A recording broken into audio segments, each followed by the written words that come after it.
அலிம்சா வீடு கட்டியிருக்கோம், நீங்க வந்து துவா ஓதிங்கன்னா வீடு பறக்கத்தா இருக்கும். அலிம்சா என் பொண்ணுக்கு திருமணம் இருக்கு, நீங்க வந்தீங்கன்னா திருமணம் பறக்கத்தா அமையும். வந்து யாசின் ஓதுனீங்கன்னா எங்க வீட்டுல வீடு பறக்கத்தா இருக்கும். வாக்கியா ஓதுனீங்கன்னா எங்க வீட்டுல சிரமங்கள் நீங்கிரும். தாயத்தை முடிச்சு கொடுத்தீங்கன்னா என் கஷ்டம் எல்லாம் பறந்துடும். வெறும் மந்திரத்தை ஓதக்கூடிய மத சடங்கை செய்யக்கூடிய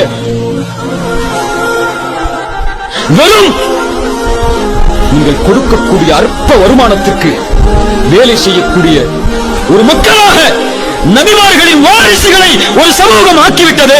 இது கொடுமை இல்லையா?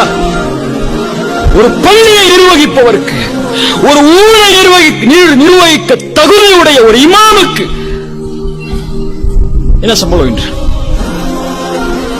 இப்படி ஆலிம்களின் வாழ்வாதாரத்திற்கு அடிப்படை வசதி கூட செய்யாமல் அதை ஒரு கண்ணியமற்ற தோற்றத்தில் வைத்துவிட்ட ஒரு சமூகம் எப்படி ஆலிம்களாக உருவாகும் சொல்லுங்க.